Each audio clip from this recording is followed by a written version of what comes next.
Disclaimer: this channel does not promote any violent, harmful, or illegal activity. All contents provided by the channel are meant for educational purposes. মহিলা হিসাবে mountain Everest জয় করার পর আজকে কলকাতায় সেই মহিলা যাকে নিজের কর্মস্থলে এরকম অমানবিকভাবে খুন এবং ধর্ষণ করে মেরে ফেলা হয়েছে তার জন্য রাস্তায় নামা, কি বল? দেখুন, আমাদের এখন শিক্ষা বলুন, স্বাস্থ্যক্ষেত্র বলুন, সমস্ত ক্ষেত্রগুলোতেই আর কি দুষ্কৃতি এত বেড়ে গেছে, সমস্তটাই দুষ্কৃতিতে ভরে গেছে। এবং টাকা দিয়ে যেভাবে চাকরি হচ্ছে, দুর্নীতি করে যেভাবে চাকরি হচ্ছে, তারা তো আর সত্যিকারের ডাক্তার বা সত্যিকারের শিক্ষক বা সত্যিকারের সরকারি কর্মচারী হচ্ছে না, এই দুষ্কৃতীরা ঢুকে যাচ্ছে। এবার তাদের জন্য যারা ভালো শিক্ষক বা ভালো ডাক্তার বা যারা ভালো সরকারি কর্মচারী তাদেরকেই অত্যাচারিত হতে হচ্ছে। এবং জনগণ এটা কতটা বুঝছে জানি না, এটার জন্য কিন্তু জনগণকে সবচেয়ে বেশি ভুগতে হবে। এবং তাদের সাথেও অনেক ঘটেছে, তারাও কিন্তু বিচার পায় না।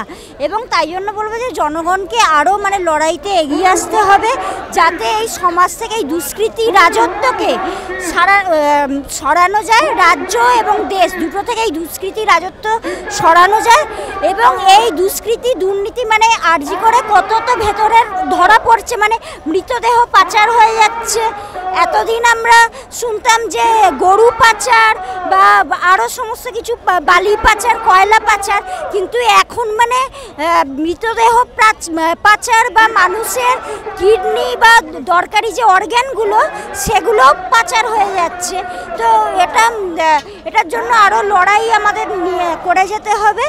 এবং যেটা বোঝা যাচ্ছে যে এই যে সুপ্রিম কোর্টে এখনও শুনানি পিছতেই থাকছে, তাহলে এটা কারা করছে? সুপ্রিম কোর্ট তো বা কেন্দ্র থেকে যে সিবিআই এসছে তারাও এখনো ক্লু বার করতে পারছে না। তথ্য প্রমাণ তো লোপাট হয়েইছে। ওখানে যে সিসিটিভি ক্যামেরাতে দেখা গেল যে খুন হওয়ার সাথে সাথে অন্যরা কেউ খবর পেল না, সেখানে সন্দীপ ঘোষ ঘনিষ্ঠ এবং রাজ্য সরকার ঘনিষ্ঠ ডাক্তাররা উপস্থিত রয়েছে এবং পুলিশ অফিসার, আইনজীবী তারা উপস্থিত রয়েছে। তারা আলোচনা করে তথ্য প্রমাণ লোপাট করছে। এবং তারা তো নানা রকম কেমিক্যাল, নানা রকম সমস্ত আসল বিষয়গুলো জানে যে কিভাবে প্রমাণ পুরোপুরি লোপাট করে দেওয়া যাবে। তাহলে এই সমস্ত বিশিষ্ট ব্যক্তিরা মিলে ওই তথ্য প্রমাণ লোপাট করেছে। তারপরেও আরও যে তথ্য প্রমাণ সিসিটিভি, তাহলে সিবিআই কী করছে? তাদের ফোনে যে সমস্ত কলগুলো আছে, সিসিটিভির যে ফুটেজগুলো আছে, আরও জায়গায় যা ফুটেজ আছে, এবং যে পুলিশ অফিসারদের বা আইপিএস অফিসারদের তাদের কিন্তু সাসপেন্ডও করা হচ্ছে না। এরপরেও এত কিছুর পরেও লোককে ধোঁকা দেওয়া হচ্ছে, তাদেরকে অন্য জায়গায় পোস্টিং করে দেওয়া হচ্ছে, সেখানে আবার আরেকজনকে আনা হচ্ছে। তো সবাই তো শাসক ঘনিষ্ঠ, সবই তো দুষ্কৃতি। এদিক ওদিক চেয়ার পাল্টে কী হবে? তারা তো সেখানে গিয়েও তথ্য প্রমাণ লোপাট করবে, সেখানে গিয়েও তো দুর্নীতি শুরু করে দেবে। এটা তো কোনো কিছুই শুধুই জনগণকে ধোঁকা দেওয়া হচ্ছে। আর উনি তো বলেই দিয়েছেন, যিনি মাথা কি বলবো, প্রতিশ্রুতি, আবার কি প্রতিশ্রুতি হচ্ছে ধোঁকা দেয়া, চিটিং, এইসব তো বলেই দিয়েছেন। সুতরাং বোঝাই যাচ্ছে যে কি চলছে।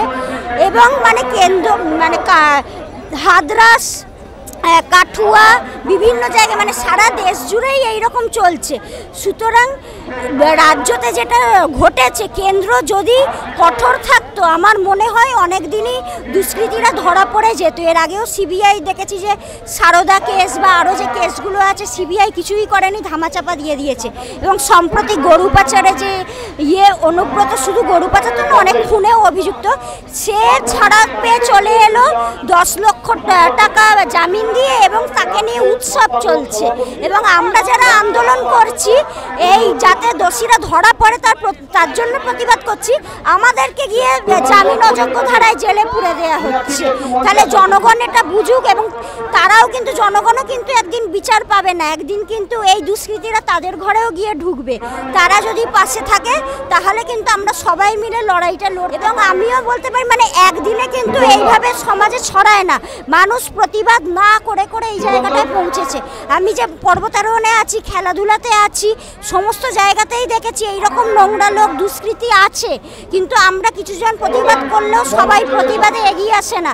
তাই সেই কারণে কোনো সমাধানও হয় না, উল্টে যারা আমরা প্রতিবাদ করি আমাদের ওপর চাপ আসে এবং আমাদের নানাভাবে খেলাধুলায় বাধা দেওয়া হয়। এবং আমার ক্ষেত্রেও সেটা হয়েছে, এত দেশের জন্য ন্যাশনাল রেকর্ড করা সত্ত্বেও আমি যাতে না এগোতে পারি নানাভাবে বাধা দেওয়া হচ্ছে, নানা রকম ঘটনা হচ্ছে।